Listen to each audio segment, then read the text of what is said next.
यकीन कर तू बदल सकता है अपनी किस्मत की लकीरों को। यकीन कर तू बदल सकता है अपनी किस्मत की लकीरों को।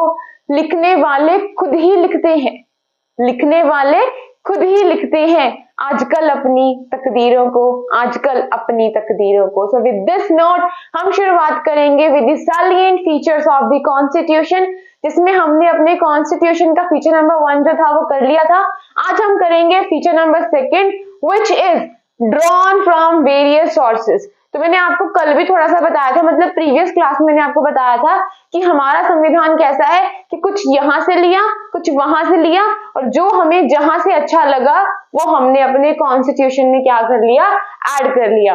फाइन। तो इसका अगला फीचर क्या है, दोबारा से आते हैं कि सैलिएंट फीचर्स का मतलब क्या होता है, जो बहुत ज्यादा इंपॉर्टेंट फीचर्स होते हैं हमारे संविधान के, और जो हमारे संविधान को दूसरी कंट्रीज के संविधान से एक अलग दिखाते हैं ना कि अच्छा this is the Indian constitution बड़ी, तो वो फीचर्स को हम लोग बोलते हैं सैलिएंट फीचर्स, जिसमें से सेकंड फीचर आज हमारा रहने वाला है ड्रॉन फ्रॉम वेरियस सोर्सेस। तो बहुत सारे सोर्सेस से हमने जो है अपने संविधान को बनाया है। ऐसा नहीं है हमने कोई एक ही किताब पढ़ी, कोई एक ही रूल बुक पढ़ी या एक ही चीज को हमने एनालाइज करा, नो, हमने बहुत सारे सोर्सेस को देखा और उसके बाद हमारी कंट्री की रिक्वायरमेंट के हिसाब से कौन सी चीज हमारे लिए बेटर रहेगी वो हमने अपने संविधान में, अपने कॉन्स्टिट्यूशन में हमने ऐड करी, राइट। तो बहुत सारे इसके जो प्रोविजंस हैं, ठीक है, जितने भी इसके प्रोविजंस हैं वो क्या है, कोई प्रोविजन तो बहुत सारी कंट्री से लिए गए हैं और कुछ प्रोविजन जो है बहुत हद तक जो प्रोविजंस हैं वो लिए गए हैं गवर्नमेंट ऑफ इंडिया एक्ट 1935। जिसको ये एक्ट नहीं पता क्या है क्या नहीं है, तो एक काम करो, जाके हिस्टोरिकल बैकग्राउंड में जब मैंने गवर्नमेंट ऑफ इंडिया एक्ट 1935 करवाया था उस वीडियो को एक बार देखो, आपको समझ में आ जाएगा वहां पे किन किन चीजों की बात करी गई थी। तो एक बात याद रखना, सबसे ज्यादा इन्फ्लुएंस जो करता है वो यही गवर्नमेंट ऑफ इंडिया 1935 हमारे संविधान के ऊपर करता है।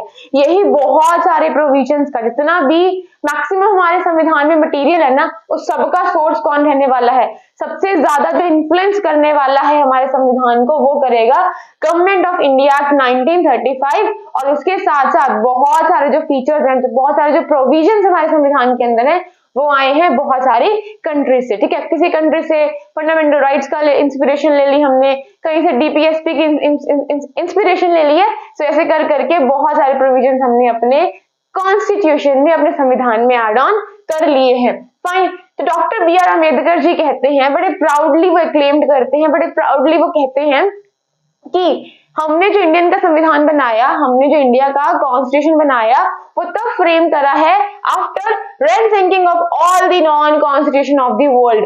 हर एक जितने भी उनको पता थे कि अच्छा ये कॉन्स्टिट्यूशन है, ये कॉन्स्टिट्यूशन है, जो नॉन कॉन्स्टिट्यूशन थे उन सबकी अच्छे से जांच करके, उनको सर्च करके, उनको अच्छे से खोज के जो संविधान बना वो हमारा बना, जिसको हम लोग बोलते हैं इंडियन कॉन्स्टिट्यूशन। तो प्राउडली कहते हैं डॉक्टर भीमराव अंबेडकर जी कि देखो हमने हर एक जितने भी नॉन उस टाइम पे संविधान थे उन सबकी हमने अच्छे से खोज करी, उनको समझा, उनको एनालाइज करा, सब कुछ करा और बाद में हमने बनाया इंडियन कॉन्स्टिट्यूशन को हमने फ्रेम करा, राइट। जो इंडिया के संविधान का, जो इंडियन कॉन्स्टिट्यूशन का स्ट्रक्चरल पार्ट है, ठीक है, उसको ढांचा जिसको देता है, वो पार्ट जो है उसको मोस्टली इन्फ्लुएंस करता है आपका गवर्नमेंट ऑफ इंडिया एक्ट 1935। तो कई बार अगर आपसे क्वेश्चन पूछा जाता है कि जो हमारे कॉन्स्टिट्यूशन में स्ट्रक्चरल पार्ट है, ठीक है, ये ढांचा है हमारे संविधान का, उसको मैक्सिमम जो है इन्फ्लुएंस कौन कर रहा है, मोस्ट ऑफ द टाइम उसको इन्फ्लुएंस कौन कर रहा है, किसका इन्फ्लुएंस वहां पे देखा गया है, तो वो देखा गया है गवर्नमेंट ऑफ इंडिया एक्ट 1935 का। जो फिलोसफिकल पार्ट है हमारे कॉन्स्टिट्यूशन का, उसको जो इन्फ्लुएंस कर रहा है, उसकी जो इंस्पिरेशन है वो ली गई है आपकी अमेरिकन एंड इरिश कॉन्स्टिट्यूशन से। अमेरिका से हमने इंस्पिरेशन ली है फंडामेंटल राइट्स की और इरिश से हमने ली है डीपीएसपी, ठीक है।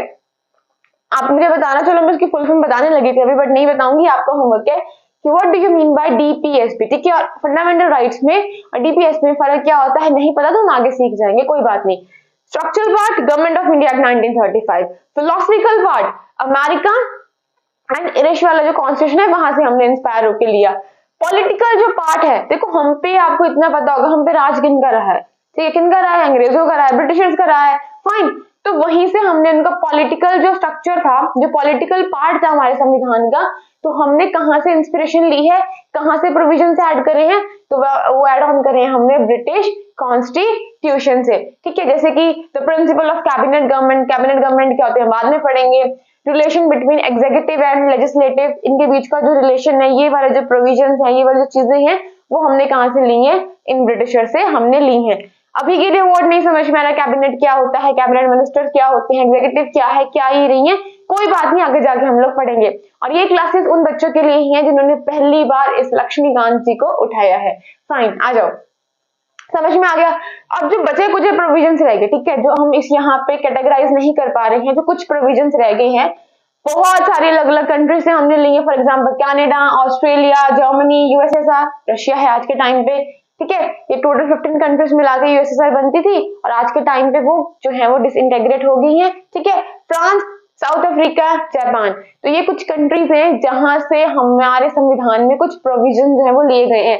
अगर आप वनडे एग्जामिनेशन देते हो, आजकल यूपीएससी भी ऐसा करने लगा है, आप स्टेट पीसीएस को टारगेट कर रहे हो, तो बहुत बार पूछा जाता है, एक फीचर आपको दे दिया जाएगा, ये बताओ ये जो प्रोविजन है ये कौन सी कंट्री से जो है वो लिया गया है। ठीक है, जैसे मैं आपको बताया कि फंडामेंटल जो राइट्स हैं वो अमेरिका से हमने लिए हैं। ठीक है, डीपीएस पे हमने यहाँ से लिए हैं, तो पूछ लेंगे इमरजेंसी प्रोविजंस कहाँ से लिए हैं, तो ऐसे करके ना क्वेश्चंस पूछ लेते हैं। तो एक आपकी बुक में चार्ट बना होगा, हम उसको अलग से कर लेंगे। ठीक है, कि कहाँ से क्या जो है वो लिया गया है। ओके, अब देखो सबसे ज्यादा जो इन्फ्लुएंस है और जो मटेरियल सोर्स रहता है हमारे संविधान का, वो रहता है government of India Act 1935, right. जैसे कि क्या क्या आता है इससे, तो फेडरल स्कीम आ जाती है, जुडिशरी, गवर्नर, इमरजेंसी प्रोविजंस हो गए, पब्लिक सर्विस कमीशन होगी। ठीक है, और मोस्ट एडमिनिस्ट्रेटिव जो डिटेल्स हैं वो सारी कहीं ना कहीं से जो इनका सोर्स है इस मटेरियल का, वो क्या है आपका गवर्नमेंट ऑफ इंडिया एक्ट 1935। आगे आ जाओ। अब देखो, क्योंकि इतना सब कुछ हमने जो है वो गवर्नमेंट ऑफ इंडिया एक्ट 1935 से ले लिया है, तो बहुत हद तक जो हमारा संविधान है, जिसके बहुत सारे प्रोविजंस है ना, वो रिजेंबल करते हैं, वो मेल जोल खाते हैं किसके साथ में, गवर्नमेंट ऑफ इंडिया एक्ट 1935 के साथ में। तो ये फीचर आपको समझ में आ गया कि कौन कौन से सोर्स से लिया गया है। दो सोर्स मान के चलो, मतलब अभी के लिए दो मानो, पर कंट्रीज में और बहुत सारी कंट्रीज डिवाइड हो जाएंगी।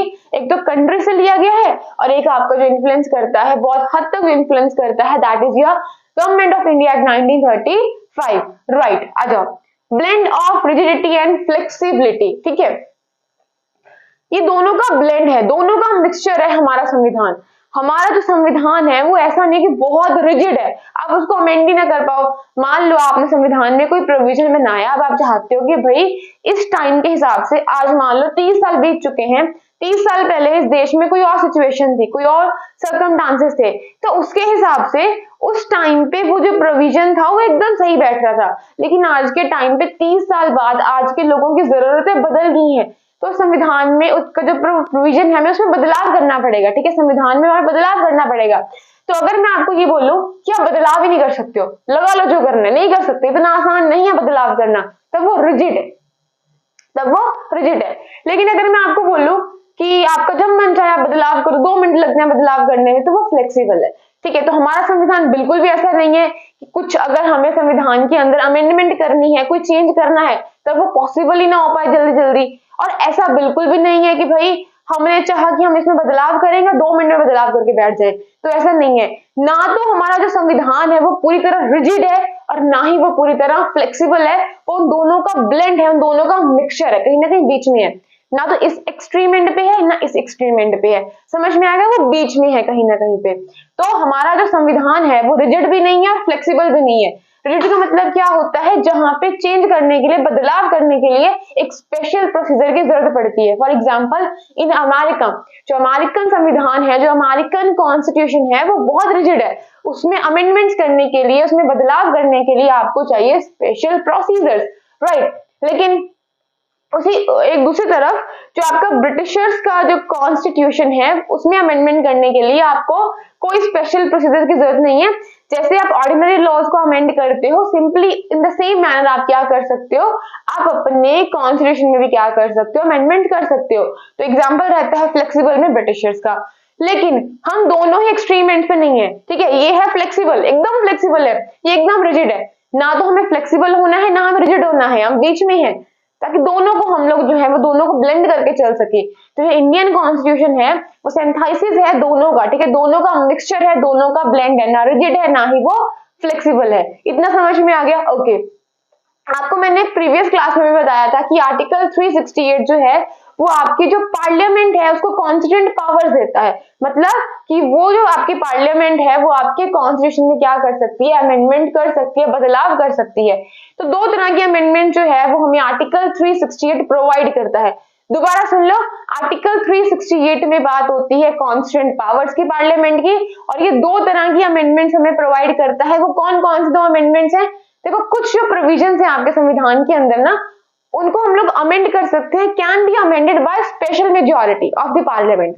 ये दोनों तरफ पे स्पेशल मेजॉरिटी है पार्लियामेंट की, ठीक है। लेकिन जो ये वाली स्पेशल मेजॉरिटी है कुछ प्रोविजंस के लिए, उसमें कौन सी स्पेशल मेजॉरिटी आपको चाहिए? अभी अब मेजॉरिटी का नहीं समझ में आ रही, हम बाद में समझेंगे। अभी क्लास हमारी मेजॉरिटी के रिगार्डिंग नहीं है, ठीक है। It's not pertaining to the majority at all, but ये आज की क्लास हमारे सिर्फ फीचर्स के रिगार्डिंग है, तो हम फीचर्स करेंगे जब हमारी आगे फर्दर क्लासेस आएंगी। In that classes we will do और we will learn what we mean by the majorities, ठीक है। आ जाओ। तो जो ये वाली स्पेशल मेजॉरिटी है, मतलब कुछ ऐसे प्रोविजंस हैं जिसमें कौन से स्पेशल मेजॉरिटी चाहिए पार्लियामेंट की, कौन सी वाली चाहिए?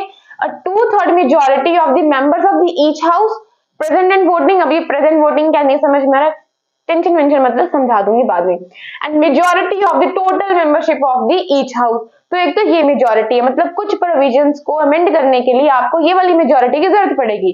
और दूसरे कुछ ऐसे प्रोविजंस हैं, सम अदर प्रोविजंस, जिसको आप अमेंड कर सकते हो, can be amended by special majority of parliament with the ratification by the half of the total states. नहीं समझ में आ रहा, टेंशन मतलब। तो ये दो जो आपकी अमेंडमेंट्स हैं ये प्रोवाइड करता है आपका आर्टिकल 368। लेकिन कुछ ऐसे प्रोविजंस भी हैं आपके संविधान के अंदर जिनको हम लोग सिंपल मेजॉरिटी से क्या कर सकते हैं, अमेंड कर सकते हैं। क्या कर सकते हैं? सिंपल मेजॉरिटी से अमेंड कर सकते हैं। In the same manner we amend our ordinary legislative laws, ठीक है। जो हमारे ऑर्डिनरी लॉज होते हैं, जिस तरह से हमारी ऑर्डिनरी लेजिस्लेटिव प्रोसेस होती है, सिंपल मेजॉरिटी से अमेंड कर सकते हैं, वैसे ही कुछ प्रोविजंस को हम लोग अमेंड कर सकते हैं, ठीक है, बाय द सिंपल मेजॉरिटी। लेकिन जब हम सिंपल मेजॉरिटी से कुछ प्रोविजंस को अमेंड करते हैं तो वो आर्टिकल 368 के अंदर वो अमेंडमेंट नहीं मानी जाती। कोई प्रोविजन में जब आप बदलाव करोगे तो वो बदलाव कब माना जाएगा? जब वो दो तरह से होगा, तो स्पेशल मेजॉरिटी ये वाली या फिर ये वाली। लेकिन अगर सिंपल मेजॉरिटी से आप कोई प्रोविजन को अमेंड करते हो, कोई बदलाव लाते हो, तो उस बदलाव को, उस अमेंडमेंट को किसके अंडर अमेंडमेंट नहीं माना जाएगा? आर्टिकल 368 के अंदर अमेंडमेंट नहीं माना जाएगा, बदलाव या चेंज नहीं माना जाएगा। आई होप इतना समझ में आया।